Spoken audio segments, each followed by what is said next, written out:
there's always risks for hormones, right? I will say the one really dangerous trend right now with bioidentical hormones is pellet therapy, in my opinion. So I will not use pellet therapy.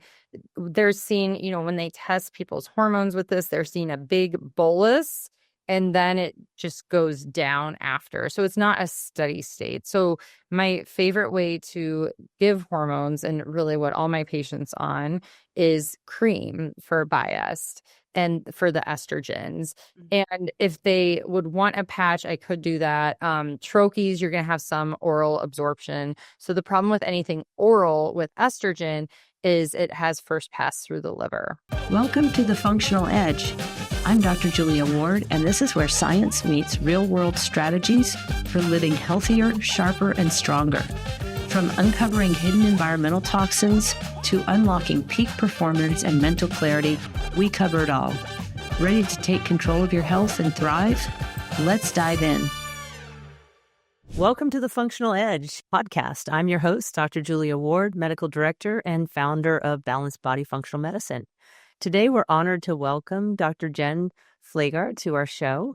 In this episode, Dr. Pfleghaar will be sharing insights on menopause and perimenopause, offering expert guidance to help you navigate your health journey with the latest advancements in functional medicine.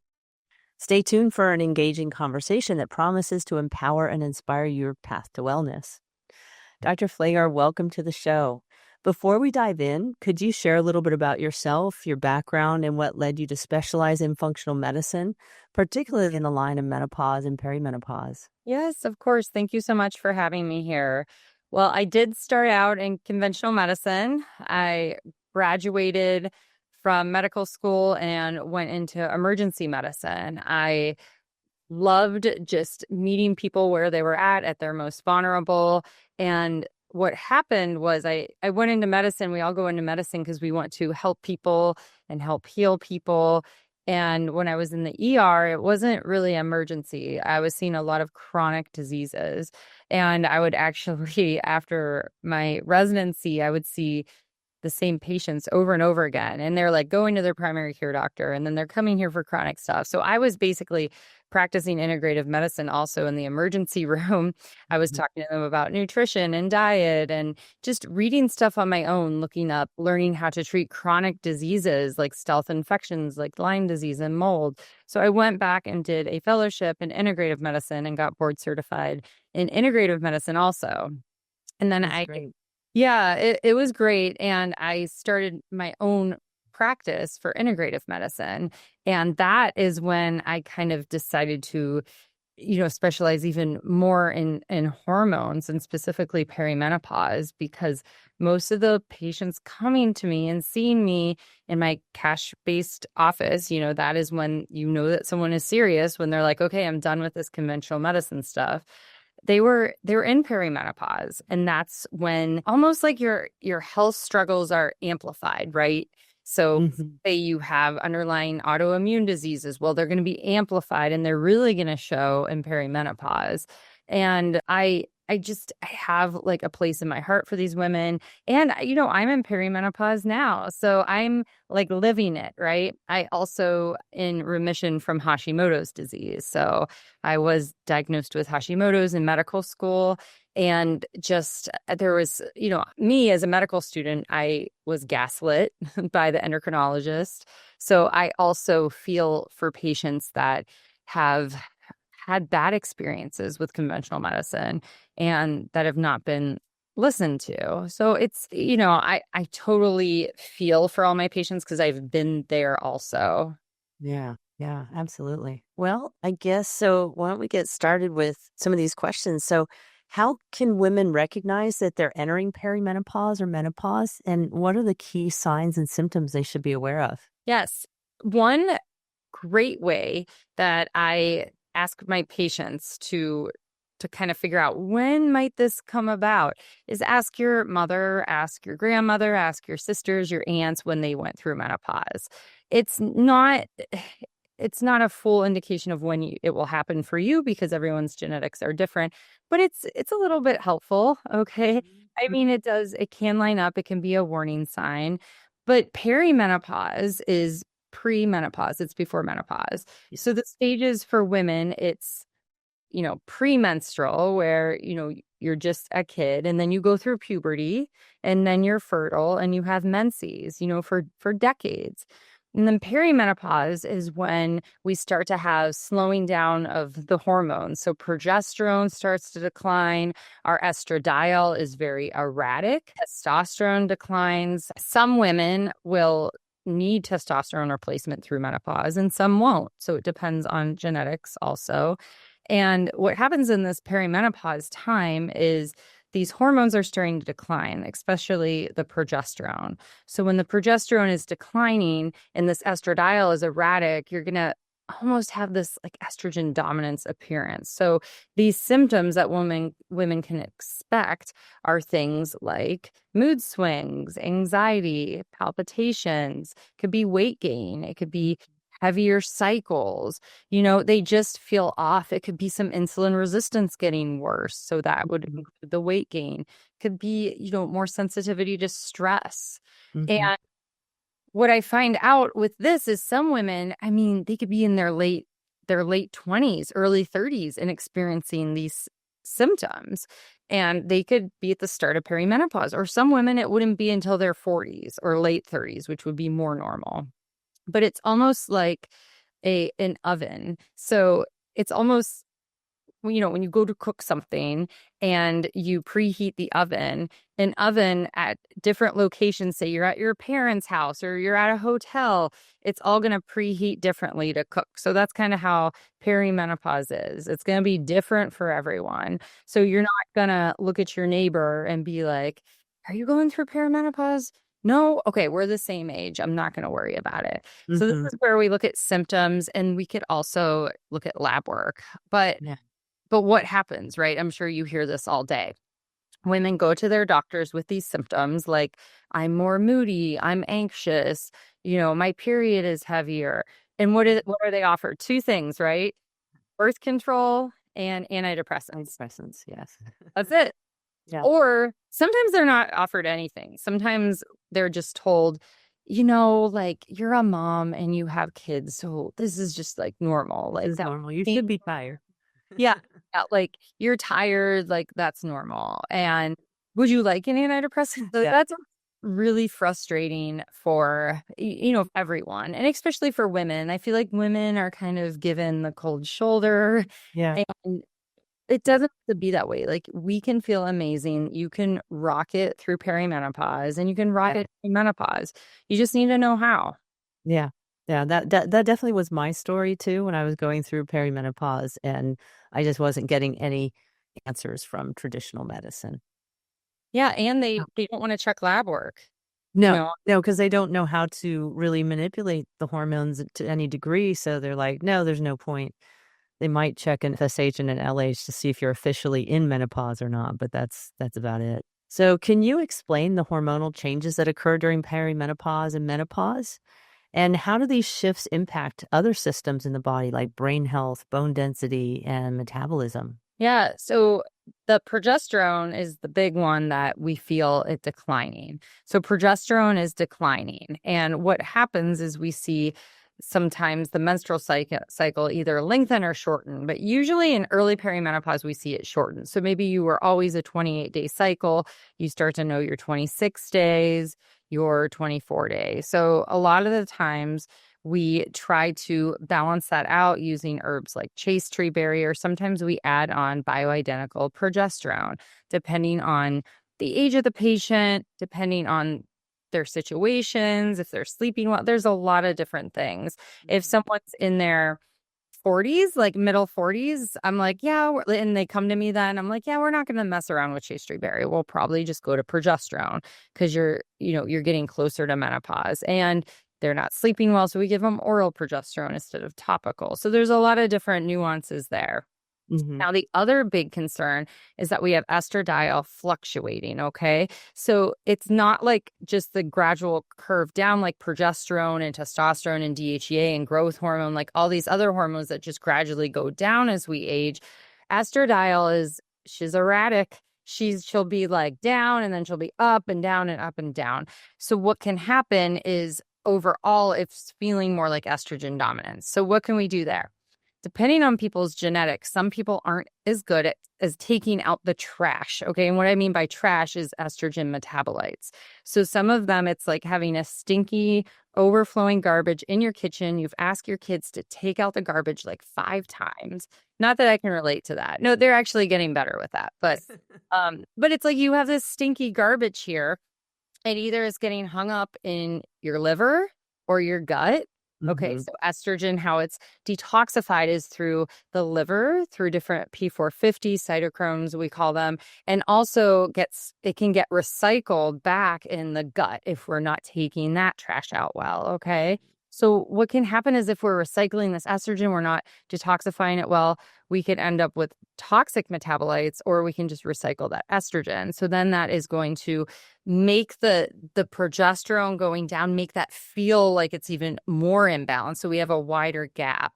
Yeah. And why does estrogen do this? Because what our body tries to do is like reproduce, right? Like that's what we try to do. We reproduce. So there's something called follicle stimulating hormone, and that hormone's job is to say, hey, ovaries, like release a really good follicle or a really good egg. So what happens as we age, those eggs or follicles, they're not as like strong and robust, right? They're just like getting a little bit old, right? We're aging.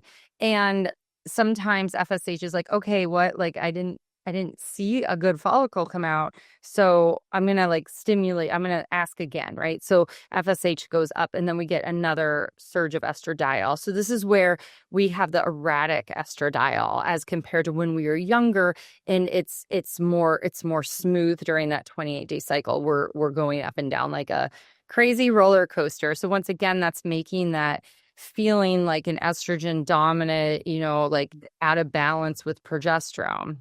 Yeah. So that's just going to make everything worse. And for me, so some things that I recommend to patients, I'm very conservative. So we work on estrogen detoxification. We work on really good liver health, liver support supplements, things like I3C-DIM, NAC, dandelion root, milk thistle, all of these good things that we can help support liver health, because that's how we get rid of estrogen.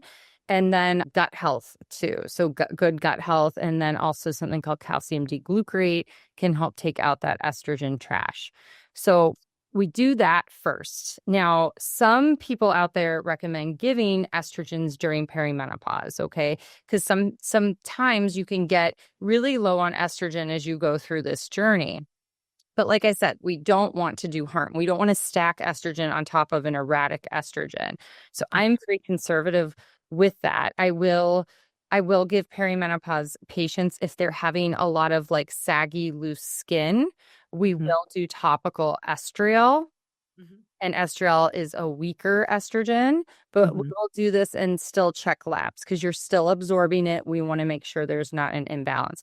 I will also sometimes give topical estriol vaginally if their vaginal tissue is suffering, right? But this is just topical. There's some people out there that are recommending just put on over-the-counter estradiol cream all over your body. And I had a patient do that, and we checked her labs. She didn't tell me she did that. And we checked her labs, and her estradiol, her estrone, which is a toxic metabolite, was so high. And I told her, we have to detox you immediately. And I can't guarantee that you didn't do harm with this. And by harm, I mean, abnormal replication in the breast or the uterus. Because when your estrogen's that high, the progesterone, is not balanced, which is protective for the endometrium and the breast. So you have to work with a doctor, that knows hormones, like you, Dr. Ward, or me. And this is where it gets kind of scary, because nowadays everyone is a hormone expert, they say. Yeah. And this is where, like, I should probably write up that case study and share it, because the labs would knock anyone's socks off. I was like, what? Because, she was putting the cream like on her stomach, on her face, like everywhere. Because she listened to a podcast from a non-physician that said that it was safe to use all over your body. And I was like, oh. So and I've certainly had patients come in on progesterone cream that they get from Amazon or some other place, and they're way overdoing it, and they're starting to experience things like hair loss and, just all sorts of imbalances because again, they're upsetting the whole system, and they have no idea how much they're getting. Yeah, and let's talk about that. So over-the-counter progesterone, if you're not checking labs or working with a doctor that knows how to check labs properly, you could be on so much that it actually goes down a pathway for estrogen. And I had a patient come with me with that. She was on, I think, 1,200 milligrams of oral progesterone. Wow. Yeah. 1,200 milligrams. Yes. Yeah. Wow. And like a typical dose is like 100 to 200 milligrams. So Maybe she was even on 2,000. I'd have to look in her. Okay. It was a lot. I was like, whoa. So we got her balanced. We, put her on a biased. We put her on progesterone, some DHEA. So it all like balanced out. We don't want super therapeutic levels because that's not what God made us to have. So yeah, it's hard sometimes when, we see patients and, they weren't working someone that was well versed in hormones and they can be really out of whack. Another big mistake that I don't know if you see this a lot, but when doctors are putting on topical hormones, but they're dosing based on serum or blood level. Right. Yeah. So I'm always telling patients if we're doing creams, we've got to be doing an alternate method of testing. Saliva or dried urine is really my preferred way to go. I like saliva. I'm not a fan of dosing off dried urine at all. But yeah, this is why I like to talk about this because sometimes, like, I've even heard someone and I think they were a PA, they were telling patients, they were like teaching something and they were saying to dose off of symptoms only. Yeah. Yeah. So this is just like little red flags that, if you're listening out there, like take a step back because your safety is the most important when we're dealing with hormones. Absolutely. So what are some of the biggest misconceptions about menopause that you encounter in your practice? And how can we help women overcome these myths? Yes, a lot of myths. I think one of the biggest ones is that, the whole scare of hormones, right? So the Women's Health Initiative made everyone really scared of being on hormones. And this is just not good for women. And those studies were flawed. They were using synthetic hormones, so progestins, and then conjugated equine estrogens or horse estrogens. So these are chemicals. These are man-made chemicals that your body looks at and it's like, yeah, that kind of works. That will sit in that receptor, but it doesn't do the same thing. It's almost like forcing its way. So it's like instead of a lock and key opening a house, it's like using a crowbar to get in. Yes, it works. You get in the house, but it's not without damage. It's not a Yeah. Like if my kids tried to get into my house with a crowbar because they forgot their key, there would be damage and there would be consequences. So those were consequences, stroke, and they saw heart disease and heart attacks. So using properly like dose, we don't want to be super therapeutic with all of these things. So we want to have, first of all, proper testing, and then we want to have proper dosing, and we want to make sure we're checking on this, especially perimenopause hormones can change. And even menopause sometimes, you want to make sure the compounding pharmacy, they're not changing their base. So then that changes absorption. That can happen. So you want to keep checking labs and making sure everything is good. So one of the big misconceptions is that it's not good for women to be on hormones because we're looking at brain health, we're looking at bone health, and we're looking at heart health protection. Yeah. If a woman goes through menopause, you need to replace those hormones within the 2 years.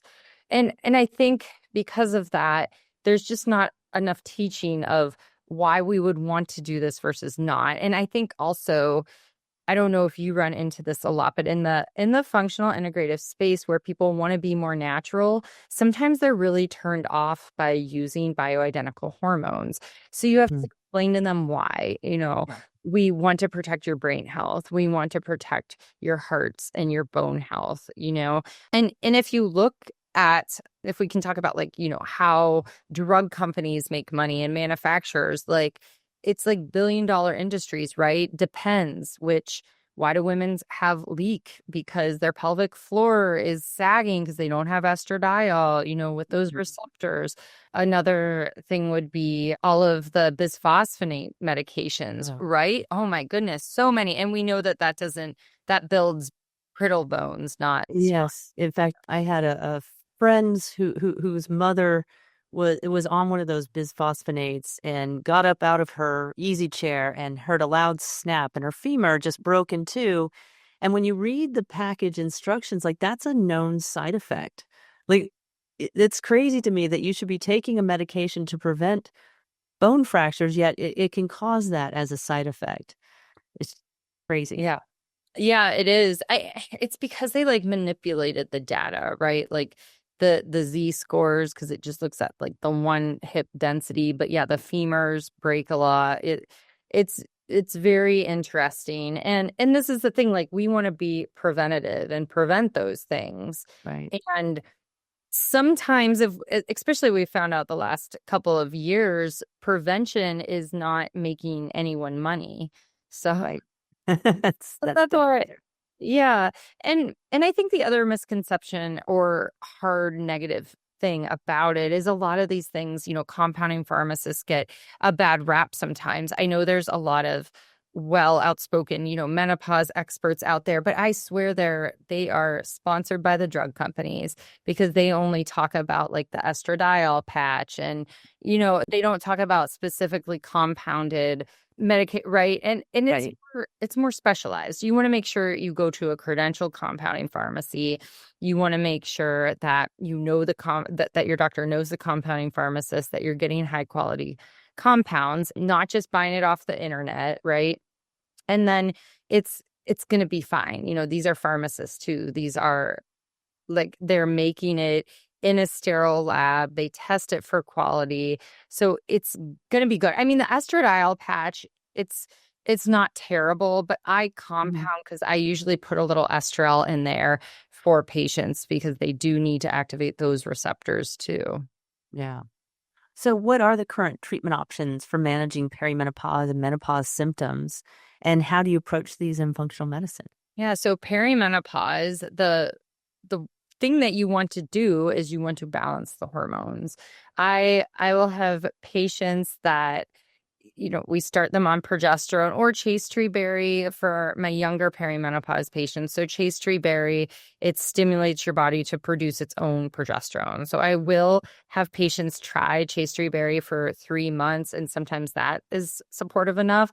The other thing that is like low-hanging fruit for perimenopause symptoms is stress management. So sometimes an adaptogen like rhodiola, bacopa, ashwagandha, sometimes that is really helpful for perimenopause because we will see this, they call it the progesterone steal or the cortisol steal, where you get progesterone and you're so stressed out that the progesterone just keeps going down that pathway to cortisol. I mean, we see it and we live it. Oh, we just moved a couple weeks ago and my cycle is messed up right now. Well, it still is a little bit.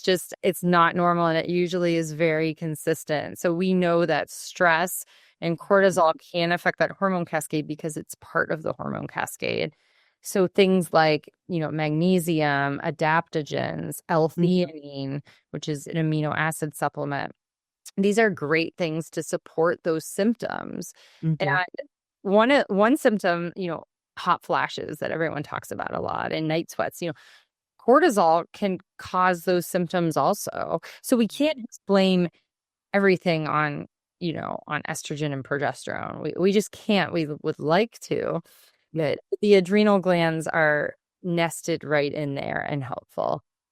So stress relief, such as, box breathing, the 4-7-8 breath work, exercise is also really helpful for stress relief. And another symptom that perimenopause women get is weight gain.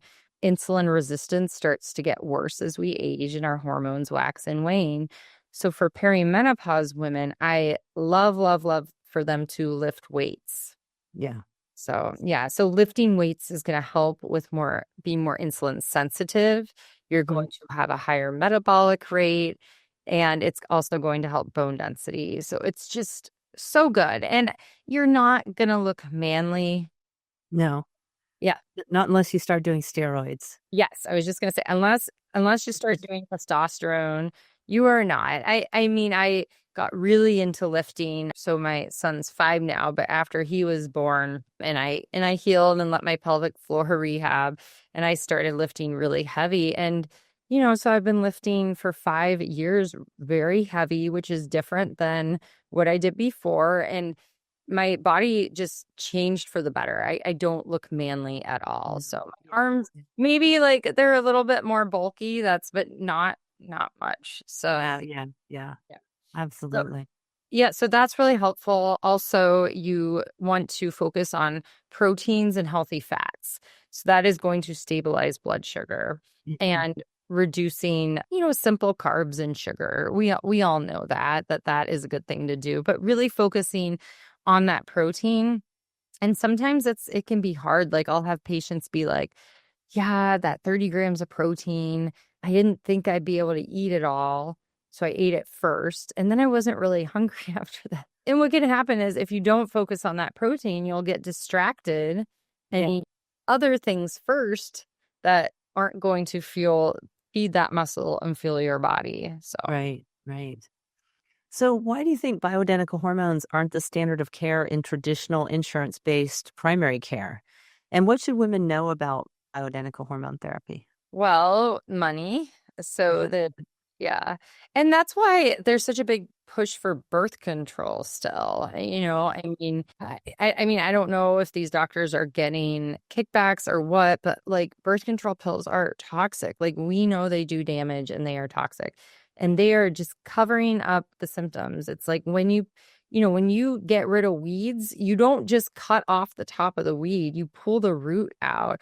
And birth control is it's a disaster. And it's so hard to if women have been on birth control for so long, it's very hard to convince them they will be okay off of them because their Mhm. doctors have told them that they will not be okay. So I have to pull out my whole like, okay, so I did a residency and a fellowship. I'm double board certified. Trust me. Like I will take care of you. If you get symptoms, here's plans A, B, and C, right?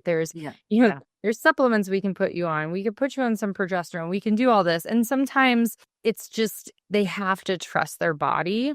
Yeah. They have to trust that, we're looking at everything, liver metabolism, we could run genomics, we can do gut health tests. We're looking at the whole picture to really look Right. at the root causes of why they had irregular cycles, PMS, all of these. Yeah. But you have to be careful because I will tell you, when you fix your whole health of your whole body, you're going to be really fertile. So I've had many patients that have been told that they could never have children Mm. or they were done having children, they weren't able to, they were told all this stuff and they got pregnant Uh-huh. because it's the sign, fertility and being fertile is a sign of overall body health. And that I think is so scary because fertility is something that has really gone downhill the last couple decades. Yeah. And that means, our overall health is declining. So, Yeah. Absolutely. Absolutely. Can you break down the risks and benefits of hormone therapy, including bioidentical hormones, and how women can determine if it's the right choice for them? yeah. So there's always risks for hormones, right? I will say the one really dangerous trend right now with bioidentical hormones is pellet therapy, in my opinion. So I will not use pellet therapy. They're seeing, when they test people's hormones with this, they're seeing a big bolus and then it just goes down after. So it's not a steady state. So my favorite way to give hormones and really what all my patients on is cream for biased and for the estrogens. Mhm. And if they would want a patch, I could do that. Troches, you're going to have some oral absorption. So the problem with anything oral with estrogen is it has first pass through the liver. Yeah. as I was explaining earlier, estrogen is metabolized through the liver. Okay. Yeah. So you're going to have more chance of toxin production. And troches, I do have some patients on troches still because they were given to me from another doctor. And eventually I get them back to The creams. cream. Yeah. Yeah. And yeah, so it's interesting. So, and then testosterone, I like cream. The problem with testosterone injections, it's they don't have the best bases in there, all Mhm. bad oils and stuff. There is a new oral testosterone that usually that would be a no-no, but there's Yeah. actually like an FDA approved oral testosterone now that I just went to a conference and a lot of people are having good results and they're checking liver enzymes and they're fine. So Okay. yeah, so that's pretty cool. I might test that out eventually, and see if patients would like that. I would give it a chance. And then Right. progesterone, that could be topically in the cream or oral. So Or when you take oral progesterone, it's going to give the side effect of drowsiness because of allopregnanolone yeah. and one of the metabolites. And a lot of women really like that side effect because it's a benefit and they Yeah. sleep really well. Yeah. Yeah. So with concerns for that, so pellets, like I said, I'm not a fan. So you could get that big bolus. So if you get a big bolus of estradiol and that's out of proportion to your progesterone, that could be, putting you at risk for overproduction because that's what estrogen does. It grows things. So breast cells, uterine cells. So that's a concern that I would have for that. And once it's in, you can't take it out. When we talk about any hormone replacement, I mean, people are concerned about cancers, uterine and breast. If you are having that in the right ratio, you're not doing too much, you have the adequate progesterone, that should be a very, very low risk. Think about when you're pregnant, your estrogen, your estradiol, and estriol are super high Mhm. and not getting side effects then. Certain people, if hormones are, this is all these side effects are usually just when it's at a super therapeutic level, which Yeah. if you're going to a doctor that is trained in hormones, by a medical school like I was, then we're going to start low and slow. Low and slow is the way to go. Yeah. And yeah, and that is when they're balanced, you're not going to have these, toxic metabolites being overproduced.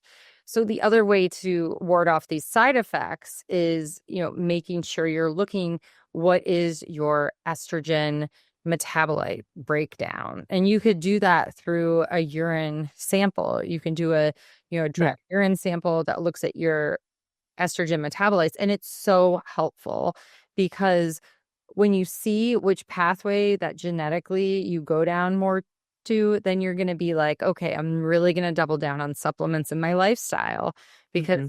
I don't want to be a statistics because breast cancer is so prevalent out there. Depending on the state and depending on what kind of breast cancer, if you do have breast cancer, you would have to wait to go back on any hormones. Uh, Yeah. so this would be you work with your oncologist, you work with a integrative, like a specialist with prescribing hormones post cancer is what I would recommend. Some states it's 5 years, where they recommend that you wait, and these are like more the medical board rules. So, but when I look at this, we know that estrogen itself, like giving estrogen or your body producing estrogen, that isn't creating the cancer. It's the metabolites, right? It's the Right. toxins, it's the environment, it's how you're Mhm. metabolizing it. It's drinking alcohol because Yeah. alcohol is tying up your liver. Yeah. So it's all these other lifestyle choices that if we really wanted to prevent breast cancer, we would start in our 20s. Right. And yeah, it's a really hard thing out there for people to understand that it starts in your 20s and 30s, things that happen in your 50s and 60s. Right. Right.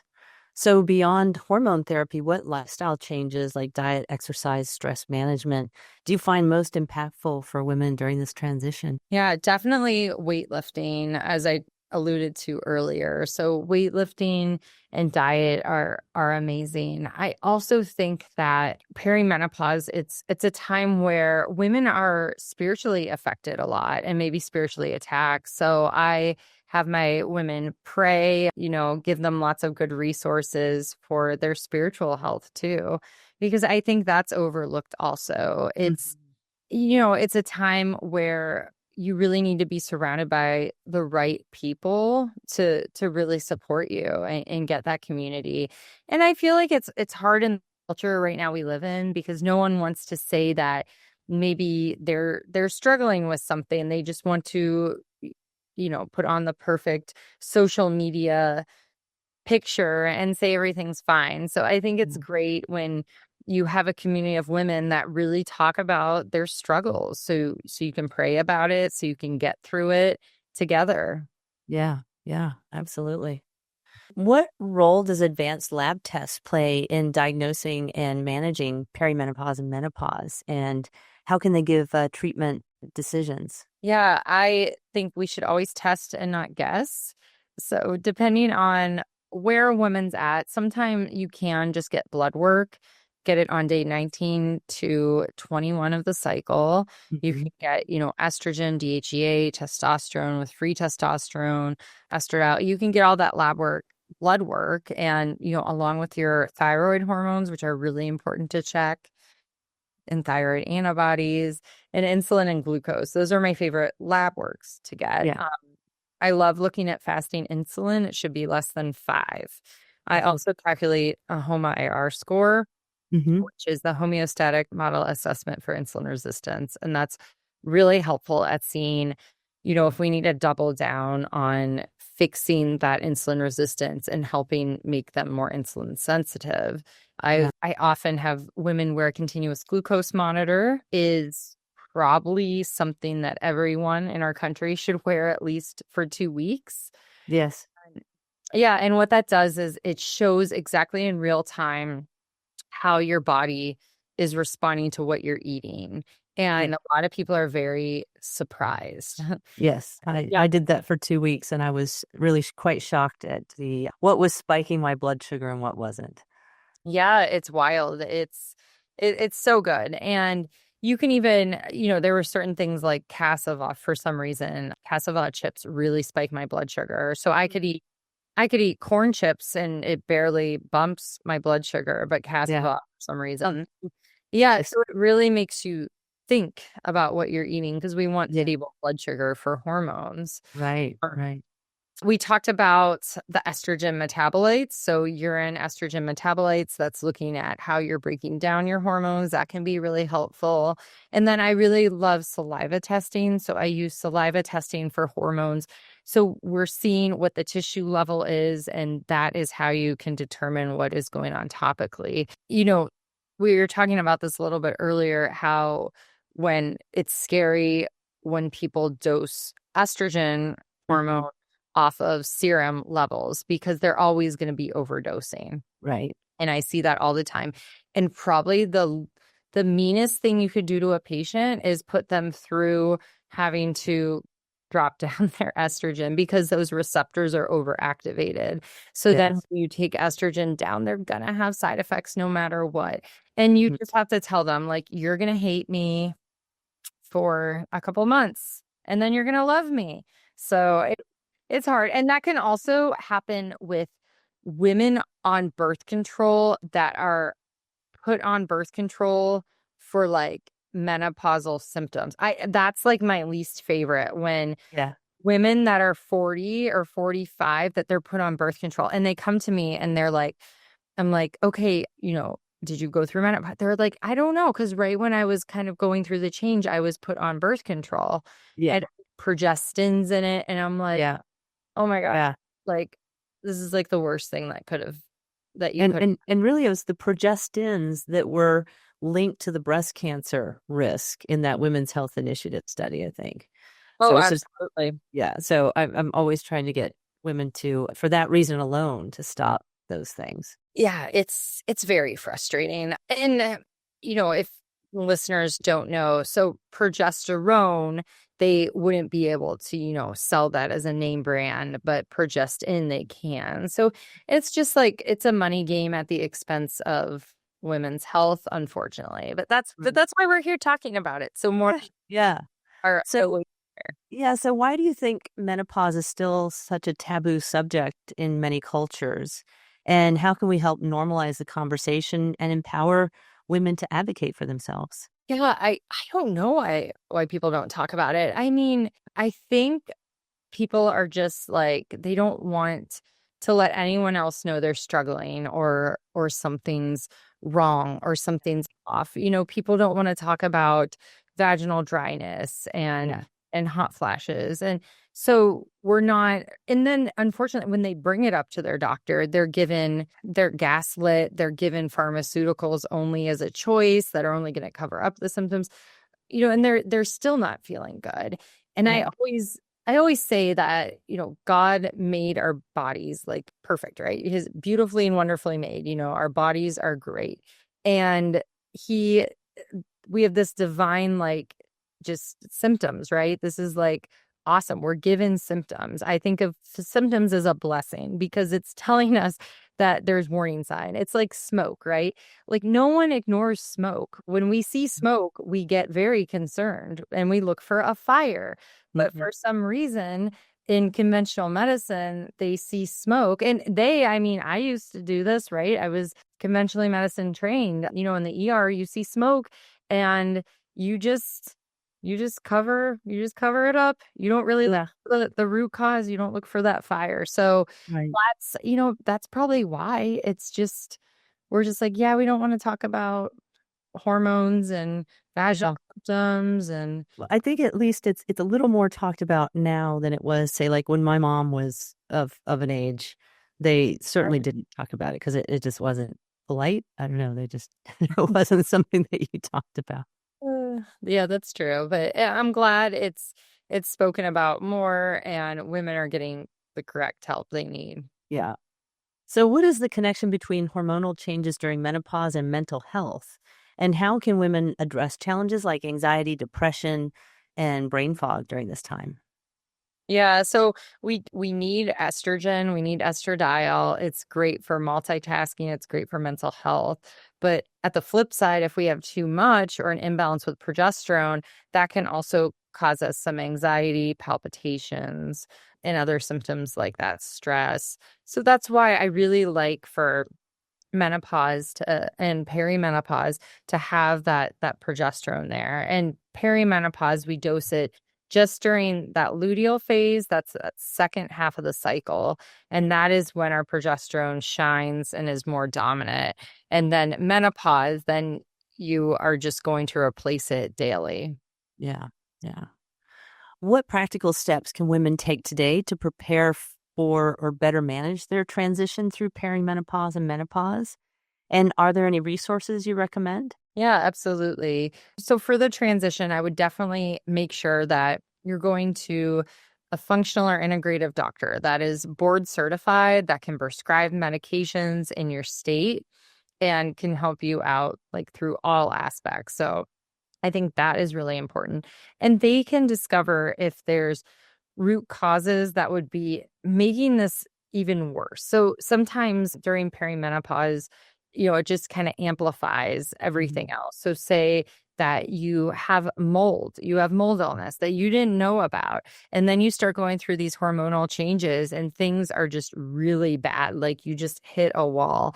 And a lot of the times when going through root causes and a full history and physical with patients, we will discover that they had a mold exposure in college in the dorms, or Mhm. military houses are really bad. I've had Yeah. some patients that live in military houses and what happens specifically with mold and mycotoxins, they clog up that liver. So then they're Mhm. having problems metabolizing their estrogen. And there's some mycotoxins that actually bind to estrogen receptors. So that can really muck things up. Even if people don't know to switch out hair products, if people are Mhm. still using perfumes, with parabens and phthalates in it, these are all Yeah. endocrine disruptors. So this could make that change even worse. So your body maybe was doing fine with it, you know, as Okay. you're a teenager and stuff, but now it's like, woo, like you really notice. So you have to make those lifestyle changes. So it can kind of be a kick in the butt, right? Because you're like, but everything was fine and now it's not. What happened? Right. Well, Right. it just tipped you off that edge, and it's super frustrating. But like kids can eat just candy all the time or whatever, but it will, it catches up to you. And Yeah. that's why it's hard to explain. Like my daughter, we switched, she has perfume that it's not really perfume, it doesn't have parabens or phthalates in it. And we have clean cologne in our house, and we have shampoo without fragrance and stuff. So it's those little changes can really help, because right now there's so much environmental Yeah. burden.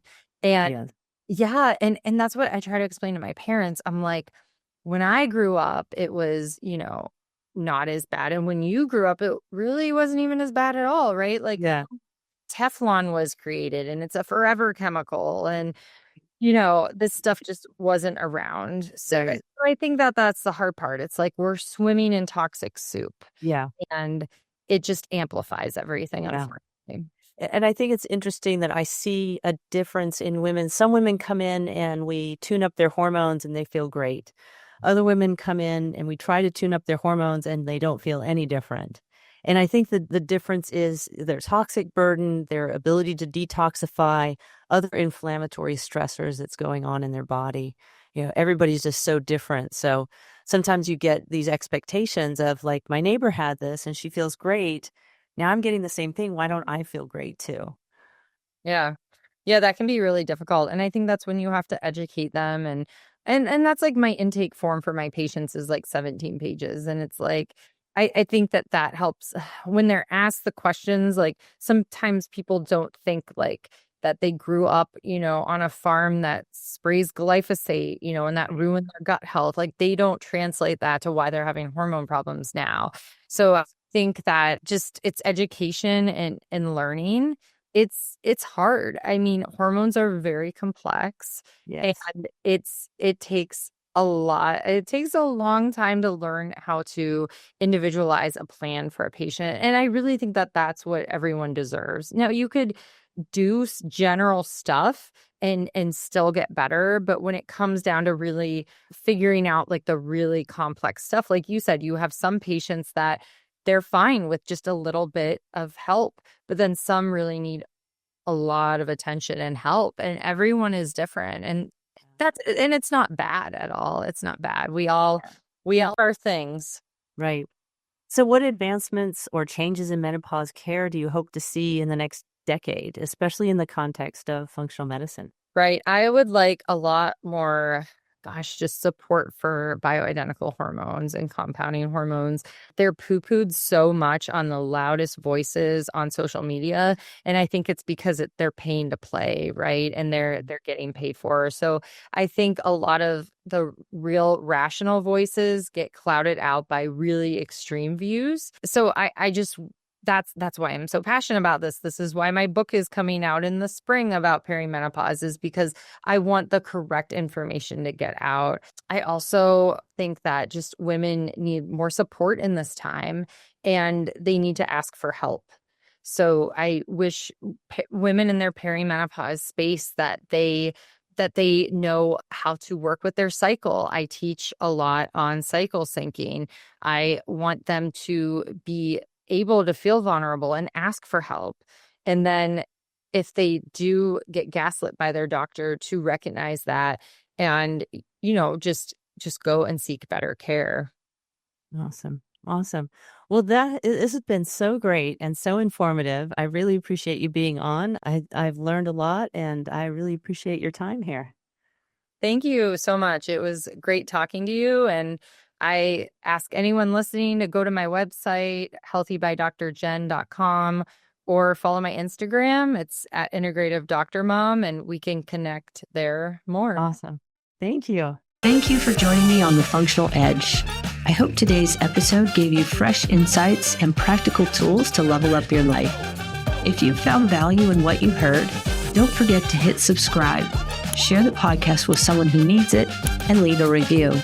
It's the best way to support our mission of bringing powerful health solutions to more people. For more resources, updates, and behind-the-scenes content, visit drjuliaward.com. Until next time, stay strong, stay healthy, and keep living on the functional edge.